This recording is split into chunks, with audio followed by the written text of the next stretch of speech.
Welcome to Task and Tune, where we bring history's most captivating figures and events to life, designed specifically for those who love to listen while getting things done.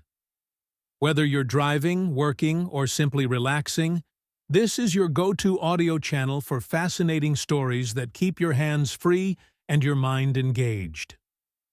Today, we're diving deep into the world of Cleopatra, the last pharaoh of Egypt. A powerful queen, a skilled diplomat, and a woman who forever changed the course of history through her alliances with the greatest empires of her time. From her rise to power to her infamous relationships with Julius Caesar and Mark Antony, Cleopatra's life was filled with drama, ambition, and intrigue. So, as you go about your day, join us as we unravel the remarkable story of Cleopatra, a queen whose legacy still echoes through the ages. The early life of Cleopatra. Cleopatra VII, born in 69 BCE, was not only destined to be Egypt's last pharaoh, but was also part of a dynasty with deep connections to both the Greek and Egyptian worlds.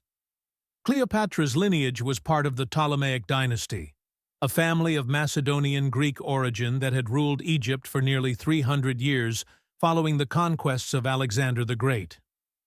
Unlike the earlier pharaohs, the Ptolemies were outsiders, more closely tied to Hellenistic traditions than to Egypt's ancient roots.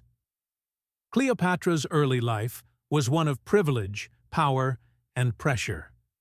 As a child of the royal house, she received an education that was nothing short of exceptional. The Ptolemaic court in Alexandria was known for its wealth and intellectualism. Cleopatra was taught by the best scholars of her time and mastered subjects like philosophy, mathematics, rhetoric, and astronomy. She was fluent in at least 9 languages, including Egyptian, a key detail that set her apart from her predecessors. Her command of multiple languages was symbolic of her ability to bridge cultures. Cleopatra was the first in her dynasty to truly embrace the Egyptian language and customs, which earned her significant respect from her subjects. While previous Ptolemies distanced themselves from Egyptian identity, Cleopatra aligned herself with the gods of ancient Egypt, fashioning herself as the goddess Isis, a powerful symbol of fertility, magic, and motherhood. At the age of 18, Cleopatra co-ruled Egypt with her younger brother, Ptolemy XIII, as was custom. But it wasn't long before tensions arose between the two.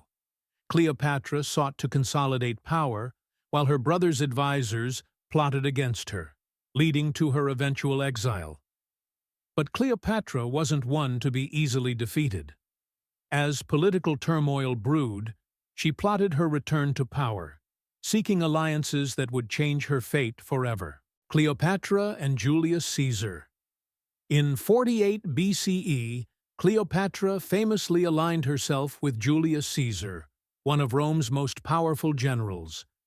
Their meeting is the stuff of legend. Cleopatra smuggled herself into his presence, rolled up in a rug. Caesar, captivated by her intelligence, charisma, and ambition, decided to back her claim to the throne. With Caesar's military support, Cleopatra defeated her brother Ptolemy XIII and reclaimed her position as the sole ruler of Egypt. Their alliance wasn't just political. Cleopatra gave birth to a son, Caesarion, solidifying her connection to Rome's most powerful man. This partnership gave Cleopatra the stability she needed to strengthen Egypt's economy and rule more effectively. However, the peace wouldn't last forever. Caesar's assassination in 44 BCE threw both Rome and Cleopatra's future into turmoil.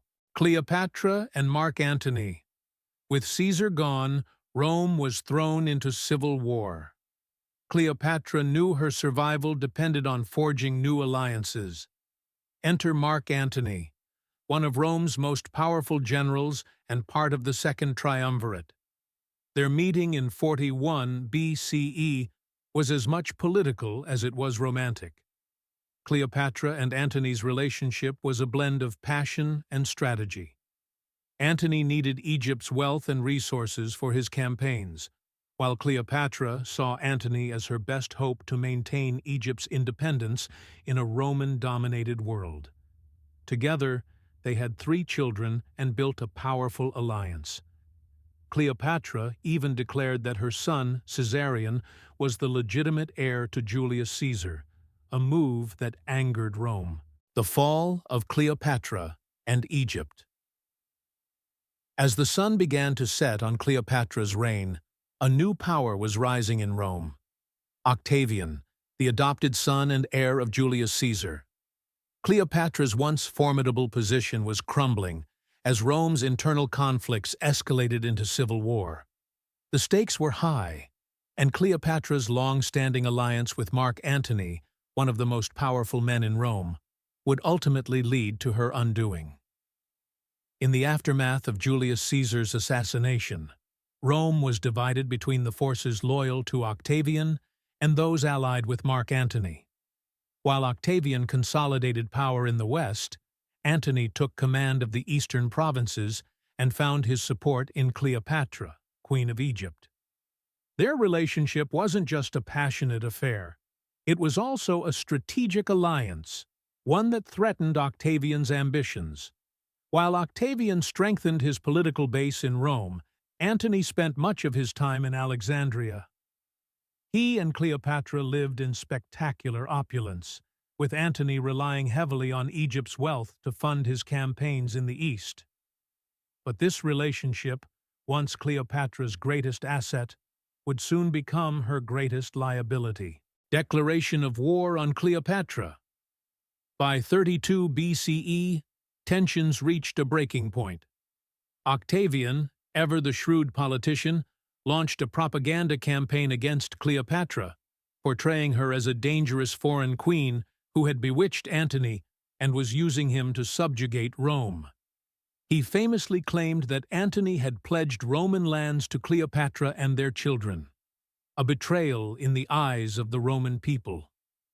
In a masterstroke of political maneuvering, Octavian declared war, not on Antony, but on Cleopatra herself.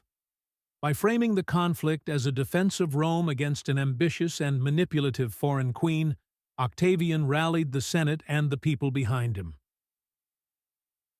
The Battle of Actium, a turning point. The defining moment in this struggle came on September 2nd, 31 BCE, at the Battle of Actium.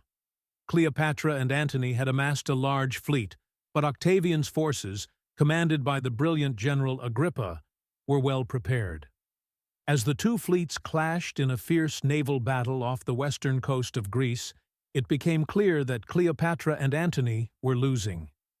In a controversial and ultimately devastating decision, Cleopatra, seeing the battle turning against them, ordered her fleet to retreat. Antony, torn between continuing the fight and following Cleopatra, chose to pursue her. This retreat left their forces in disarray, allowing Octavian to claim a decisive victory. Antony and Cleopatra were now fugitives, and their fate was sealed. The death of Mark Antony.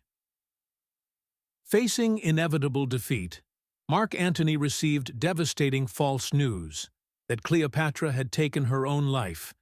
In his grief, Antony chose to end his own life, falling on his sword. But even in death, fate was not kind to Antony.